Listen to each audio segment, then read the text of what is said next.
All right, so what's going on, everybody? Welcome back to the channel, man. It's your boy, and I had a couple of you guys reach out to me in regards to the brand new 7-year anniversary special gift event where you can get a free 3-star artifact for a couple different characters in the game, a special icon, and a premium tier 2 selector. Some of you guys want me to do a tier list ranking the 60 characters in here based on their current value and future potential in the game, so we'll take a look at that, so stay tuned. In addition to that, some of you guys are wondering how I'm going about farming for these items because the drop rates for them are very low, especially the light stick. So I'm going to break that down for you guys and give you some advice in regards to what I'm doing and show you how it's working for me. So first things first, the snowflake pendant, this one you cannot farm. It's in your inventory. If you haven't been logging into the game, make sure you log in, especially if you're a free-to-play player. We don't know when the next time they're going to give away something this good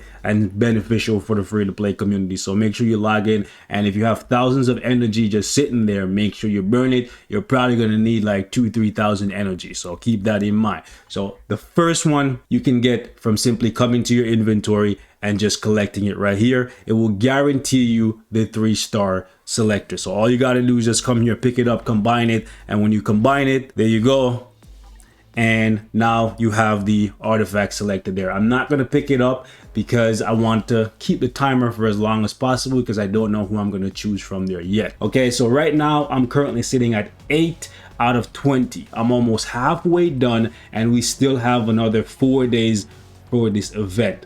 The way how you farm for these headphones is by coming to the mentioned missions here. For me, I've just been playing my daily missions and just getting my rewards and passively collecting the headphones in the background. But if you don't want to do that, what I recommend that you do is come down here to level 6 and then just blitz it the same way how you would blitz a Epic Quest research mission.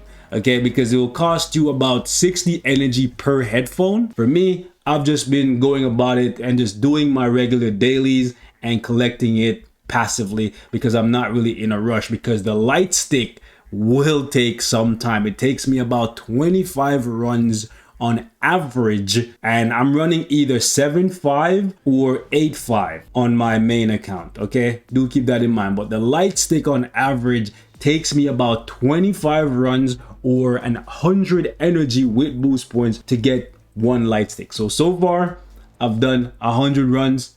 I think I did like 110 runs and I ended up with 4 of these light sticks. Again, I'm not saying it's gonna look exactly like that for you. I'm just letting you know what my luck has looked like so far.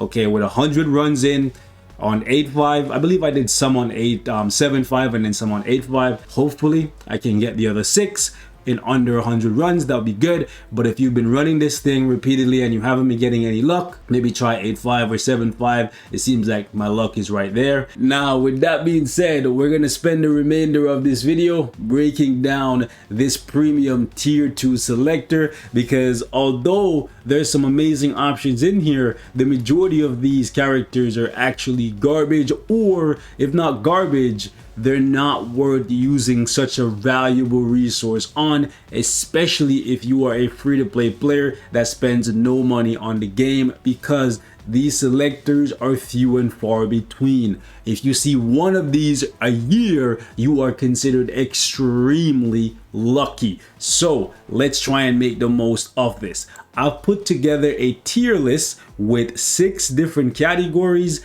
ranging from best value to paid but useless, because I don't want you guys to be using this premium item on trash characters. However, you can play the game however you want to. There are 2 things that you need to consider when using this premium tier 2 selector. 1, the character that you're choosing. You can either choose them based on their current power level in the game, meaning they're currently meta for ABX, squad battle, timeline battle, world boss legend, I don't know, giant boss raid, whatever it is that you consider meta, whatever you enjoy playing, you can either choose a character that is going to add immense power to your roster immediately, or you can pick up a super premium character that is outdated, but you really love them and never before did you have an opportunity to pick them up. So you're gonna get them and hope that they get a uniform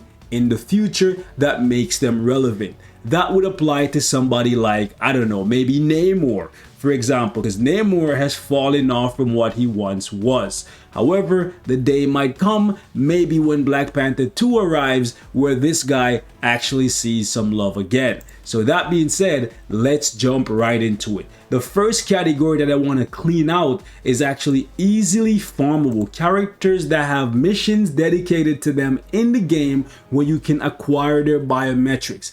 These characters should never be chosen from premium items, even though some of them are really good, like Cyclops, an amazing leader and a support. Rogue is currently squad battle meta.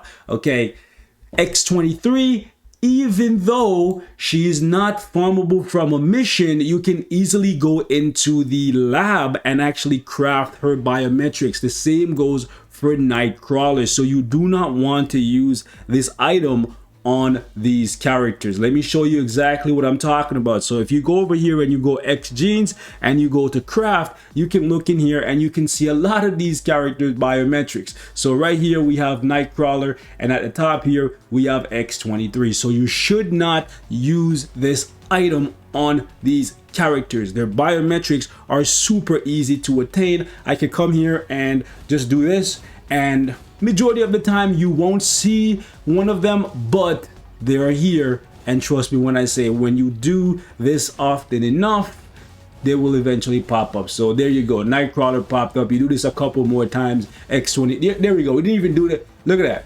right? So there's absolutely no reason for you to use this premium item on these two characters, even though they don't have a mission dedicated to them to farm in the game. Same goes for Storm. Storm is very similar to Rogue and Cyclops. They have a mission dedicated to them where you can farm. Same goes for Beast. Moving on, Clea, she drops as a shifter.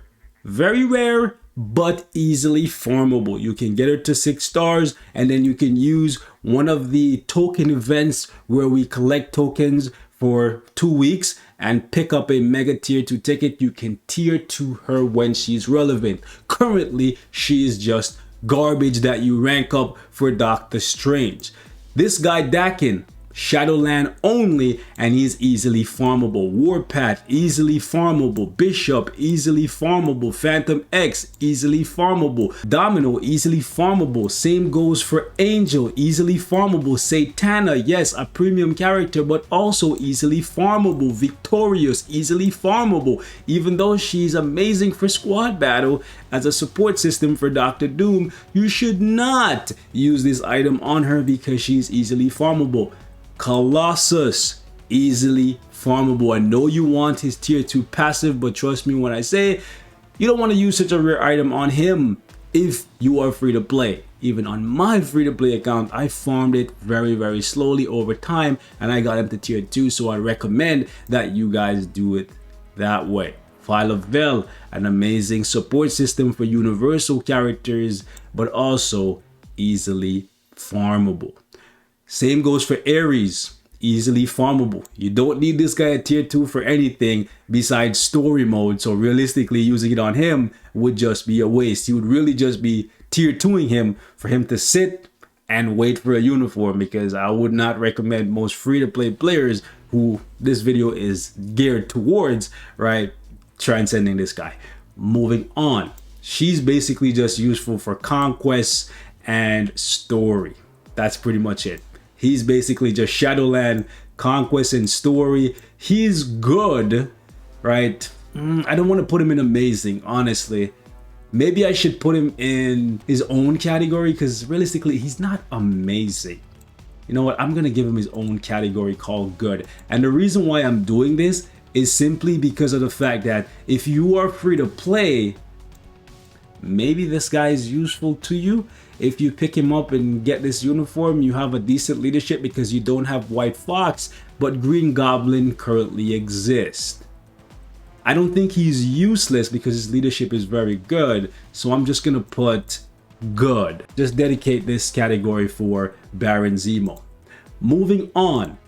For the legendary battle category, these are characters that you can purchase for crystals. Even though she's one of the best characters that you could possibly use this on, because her tier 2 passive, especially with this uniform, is very, very good.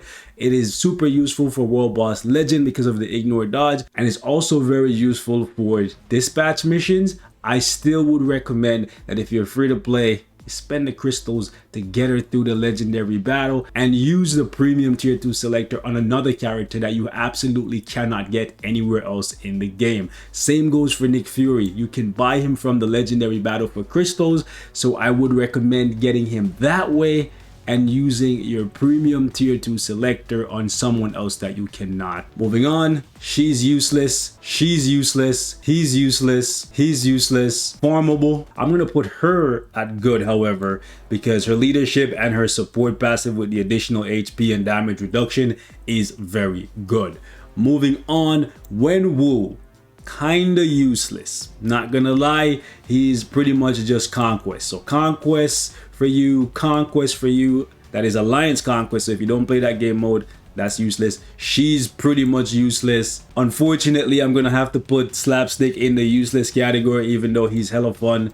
He's useless, she's useless, not because she doesn't offer anything, but simply because of the fact that, yes, she has a great leadership, but there are great leaderships in the game that are free to play friendly. You don't necessarily need her for her leadership. Her leadership can be replicated from a free to play character. Moving on, the game has passed the point where you need Weapon X to scale your defense down, so she is kind of useless. Next, we got Morbius. He goes right here for AC. Namor is pretty much just a body for AC at this point, and not even a great one, so I kind of want to just put him in the useless category just to make a statement. Like, you might like Namor, but realistically he's not that great right now. He's barely good enough to do story. Like, a lot of times mine actually die. You know what, let me leave my personal feelings out of it, okay? Anyways, AC. I know I'm gonna put her in good. She's actually pretty good. She's good, very good leadership, and she's technically, maybe I'll put her in amazing because she's ABX meta. Useless, gotta put my boy 2099 down here in the useless category. She's useless. Sunbird, we're gonna have to put in the AC category, so if you don't play Alliance Conquest, there's no reason to build this guy. She's pretty amazing. Monica Rambeau has a good leadership. I kind of want to put her here because she gives you energy attack and ignore dodge, but the majority of players are only really going to use her in Alliance Conquest. So take that for what it is. I'm going to put her in Conquest, but she could easily go right here as good, okay? Moving on, she's kind of useless, or he, whichever. Kitty Pryde, I'm going to have to put in good, because you kind of need her to scale rogue for squad battle, and farming squad battle for Mandalay gem fragments is a pretty big deal. Sinister goes in the AC category, probably the best AC character in this entire thing. He goes in AC. If you want him, you can go ahead and use it on him. I would say he's a good pickup, so maybe put him here, right? Because his leadership is very, very good for Cersei and Makari. So even though he himself is mainly an AC character, his leadership is very valuable for additional game modes. Moving on, we have Gambit. We have to put Gambit in amazing because he's half man, half amazing, so we got to do that. Hyperion, I would say Hyperion is kind of similar to this guy right here, so he kind of has to go in the same category. Good leadership and AC value is pretty much it. And to be honest, I would say Hyperion might be a little bit more useful than Icarus, just because Icarus's leadership is only useful for himself and the Eternals, and Hyperion's leadership is useful to absolutely everyone, and the difference between the two leaderships is only 5%. So we got 60% attack here, 55% here. So if I'm gonna put Icarus in the good category, I kind of have no choice but to put Hyperion right behind him. Moving on, we have Dazzler. I think Dazzler has a bright future because she is essentially the White Fox of mutants. To be honest, I kind of want to put her higher than this. The only reason why I'm going to put her here. This is me simping. Not really. This is me thinking ahead. Now, I know some of you guys might think I'm crazy for putting Dazzler in the best value category, but this tier 2 passive is not something to glance over. As you can see right here, it applies a 70% ignore dodge buff and a 65% damage increase to all mutant allies. Yes, I know there's only 38 mutants in the game, but this is still a very, very powerful ability, especially if you couple it with people like Gambit, Cable, or Emma Frost, who are among 3 of the most powerful mutants currently in the game. The only limitation to this character is that she cannot be tier 3 or transcended. She's essentially the White Fox for mutants. And we know this thing is going to get even more valuable in the future because of the fact that in yesterday's dev note, they told us that by the end of the year, they're going to be bringing not 1, but 2 additional world bosses and a new giant boss raid, which means in the years to come, Dazzler's value will keep increasing. So I absolutely have to put her here as one of the best characters to use your premium tier 2 selector on. Next up, we have Electro, and I absolutely have to put him in the best value category because he is currently the strongest speed human supervillain, and that is a pretty big deal for squad battle and farming Mandalay gem fragments. So if you want to get top 3 on a weekly basis, he's absolutely essential. However, do keep in mind that when Green Goblin gets a tier 3, he might be replaced. So if you're only choosing him because of his current standing in the game and not because you like him, keep in mind his run might not last very long. And that's why I said there's 2 categories or 2 things that you need to consider before you choose a character. Are you going to choose a character that is currently very powerful and try to make the most of that power in the current state of the game? Or are you going to choose a character that is currently at the bottom of the game and hope that they get a glow up sometime in the future to propel them and make them actually worth you choosing them from this premium selector? Moving on, we have to put Luna Snow here. Even though she's been replaced from ABX, she's still amazing for squad battle. One of the very few characters, granted you need a brilliant CTP to do it, but one of the very few characters that can actually hit 12 million in squad battle. And Luna Snow's future value is very high because she's an original character, so at any point in time they can give her a uniform. So unlike somebody like Electro, where unless he's in an MCU movie or something crazy happens in the comics, it's not very likely you're going to see another uniform for him anytime soon. Versus Luna Snow, if they wanted to, they could give us a new uniform absolutely every year. Moving on, I would say Echo is probably one of the best pickups here as well. You could put her at the front or you could put her in second place, whatever. I think she's an amazing pickup because she gives you the fire damage leadership and extra fire damage from her support passive. And if you equip their uniform, it gives all of your speed characters 60% more attack, defense, and debuff removal. So very, very good character to pick up. I absolutely have to put Ghost Panther either in the amazing category because of the fact that he's one of the best supporting characters in the game. Part of me really want to put him in the best value, but I don't think he's as valuable as these guys. To be honest, I kind of have to do it. So that's gonna be my tier list, boys. Dazzler, Echo, Electro, Luna, Ghost Panther for best value. Now you could possibly end up getting Ghost Panther for free if you are extremely lucky. It took me a year of farming, but it is definitely possible because he is in the Dimension mission drops. So do keep that in mind, okay? It's something you can hope to attain at some point, but yeah, it's very, very rare. Okay, so even though his bios are technically farmable, it's one of those kind of farms that you could be farming for 10 years and not get it. Anyways, we're gonna wrap this thing up right here. Thank you guys so much for watching. Leave me your thoughts in the comments and I will catch you in the next one. Peace.